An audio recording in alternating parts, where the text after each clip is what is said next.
Assalamualaikum warahmatullahi wabarakatuh. Salam sejahtera bagi kita semua.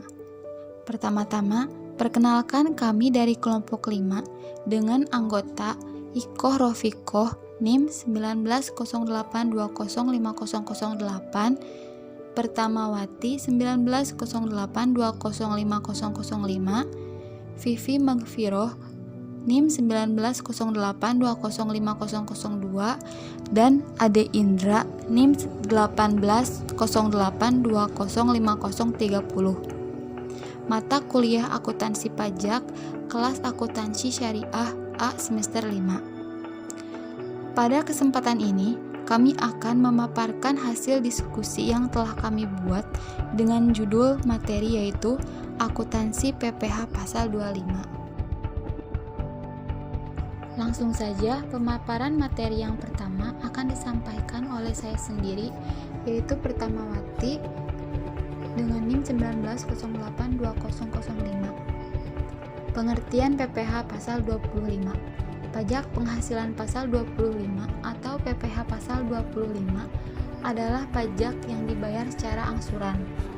Tujuannya adalah untuk meringankan beban wajib pajak, mengingat pajak yang terutang harus dilunasi dalam waktu 1 tahun.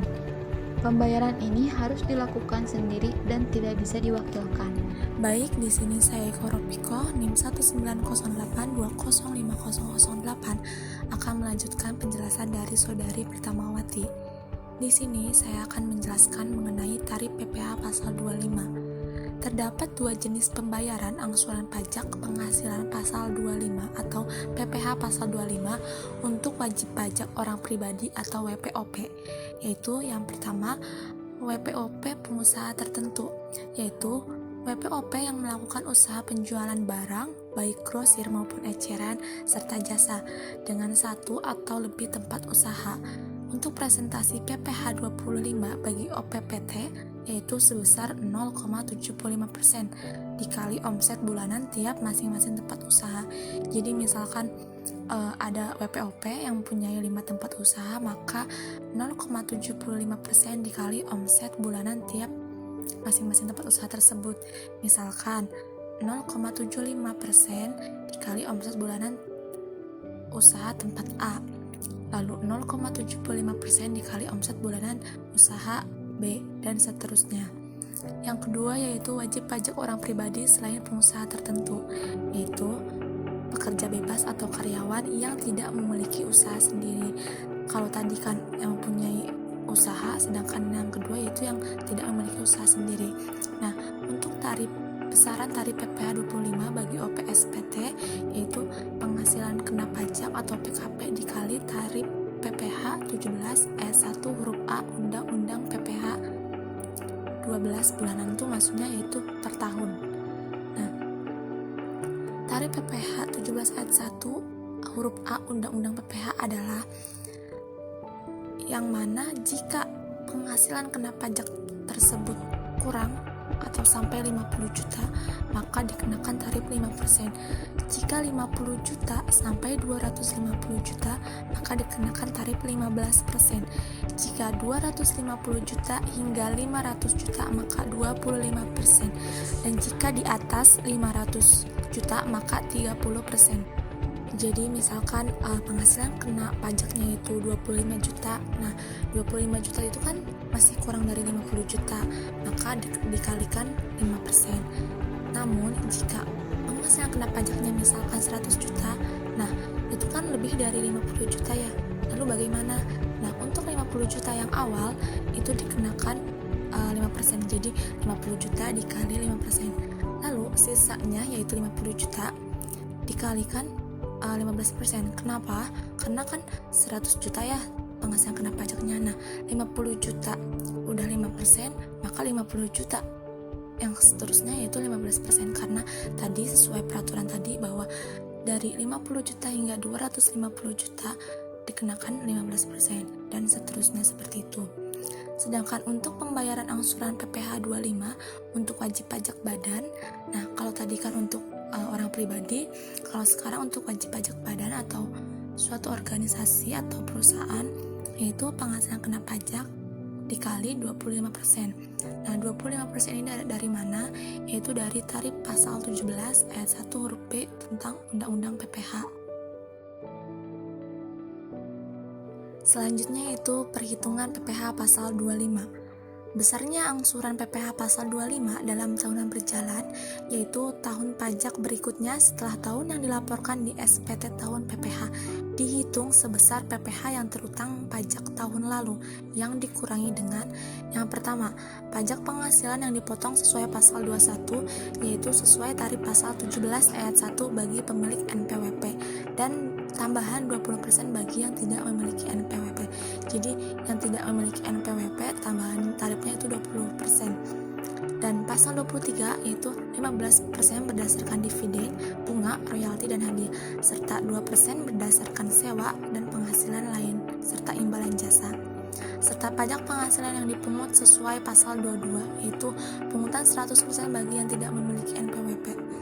Lalu yang kedua adalah pajak penghasilan yang dibayar atau terutang di luar negeri yang boleh dikreditkan sesuai pasal 24, lalu dibagi 12 atau total bulan dalam pajak masa setahun.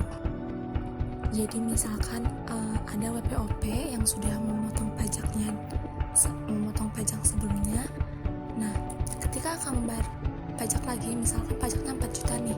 Nah, tapi dia melampirkan potongan pajak terutang yang sudah dibayarnya yaitu 2 juta misalkan. Nah, maka boleh dikreditkan sesuai pasal 24. Jadi nanti untuk membayar pajak selanjutnya beliau hanya cukup membayar 2 juta begitu. Assalamualaikum warahmatullahi wabarakatuh. Nama saya Vivi Magfiroh, NIM 1908205002. Di sini saya akan menjelaskan tentang batas waktu pembayaran PPH pasal 25. Yang pertama yaitu tenggat. Misalnya, untuk bulan Februari 2014, angsuran PPH 25 harus dibayar paling lambat 15 Maret 2014. Yang kedua yaitu dari 2017 ke 2014.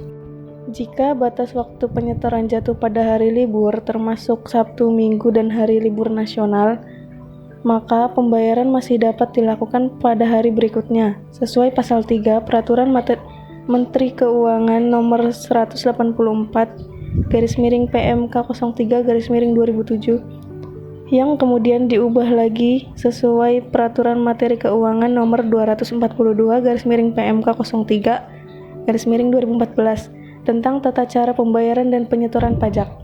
Yang ketiga yaitu 2008. Sesuai Peraturan Direktur Jenderal Pajak nomor per 22/PJ/2008 pada 21 Mei 2008, pembayaran harus dilakukan dengan membawa surat setoran pajak atau SSP atau dokumen sejenisnya.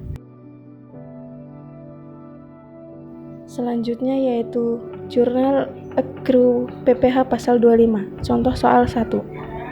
Bulan Desember 2010 tidak ada accrued PPH 25 masa Desember dibayar di tahun berikutnya atau 2011, maka masih bisa dikreditkan di tahun 2011.